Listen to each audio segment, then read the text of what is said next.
Hello. Welcome back to Sabbath School Flashcards. It is Wednesday, February 5th, and the title for today's lesson is, Weighed and Found Wanting. Read Daniel 5:13-18. Reading, Then was Daniel brought in before the king. And the king spake and said unto Daniel, Art thou that Daniel, which art of the children of the captivity of Judah, whom the king my father brought out of Jewry? I have even heard of thee, that the spirit of the gods is in thee, and that light and understanding and excellent wisdom is found in thee. And now the wise men, the astrologers, have been brought in before me, that they should read this writing, and make known unto me the interpretation thereof. But they could not show the interpretation of the thing. And I have heard of thee, that thou canst make interpretations, and dissolve doubts. Now if thou canst read the writing, and make known to me the interpretation thereof, thou shalt be clothed with scarlet, and have a chain of gold about thy neck, and shalt be the third ruler in the kingdom. Then Daniel answered and said before the king, Let thy gifts be to thyself, and give thy rewards to another, yet I will read the writing unto the king, and make known to him the interpretation. O thou king, the Most High God gave Nebuchadnezzar thy father a kingdom, and majesty, and glory, and honor. And for the majesty that he gave him, all people, nations, and languages, trembled and feared before him. Whom he would he slew, and whom he would he kept alive, and whom he would he set up, and whom he would he put down. But when his heart was lifted up, and his mind hardened in pride, he was deposed from his kingly throne, and they took his glory from him.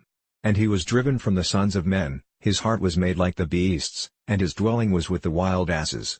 They fed him with grass like oxen, and his body was wet with the dew of heaven, till he knew that the Most High God ruled in the kingdom of men, and that he appointeth over it whomsoever he will.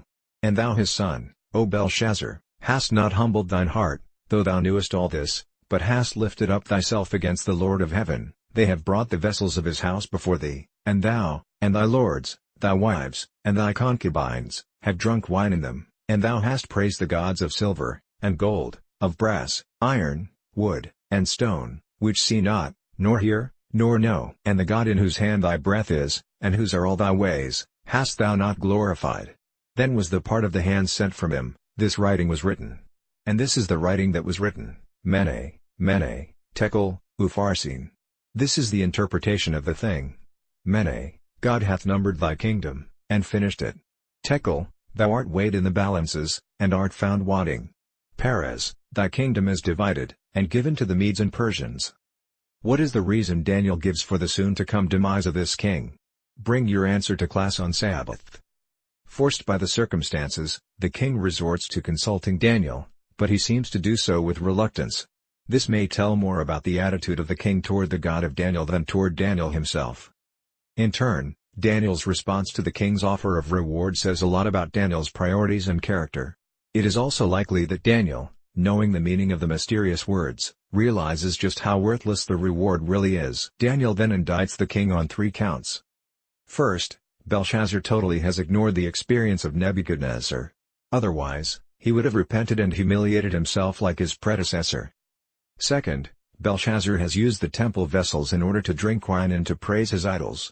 Here Daniel mentions the 6 kinds of materials used to make idols in the same order noted previously.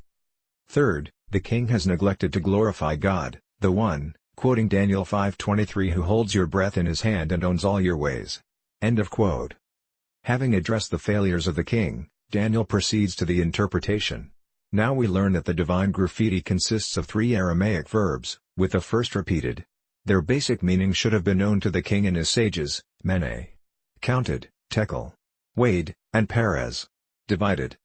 With the Medo-Persian army at the gates of Babylon, the king and the sages must have suspected some ominous meaning in that writing, but the sages do not dare to say something unpleasant to the king. Only Daniel proves capable of decoding the actual message into a meaningful statement in order to convey its full meaning to Belshazzar. Mene, God has numbered your kingdom, and finished it. Tekel, you have been weighed in the balances, and found wanting. Peres, your kingdom has been divided, and given to the Medes and Persians.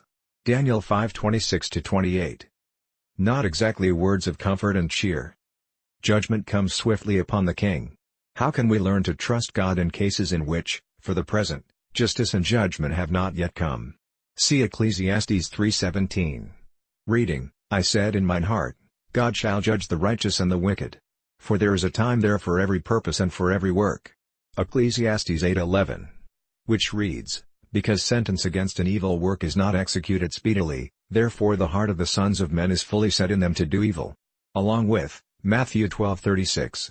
Reading, But I say unto you, that every idle word that men shall speak, they shall give account thereof in the day of judgment. And Romans 14:12.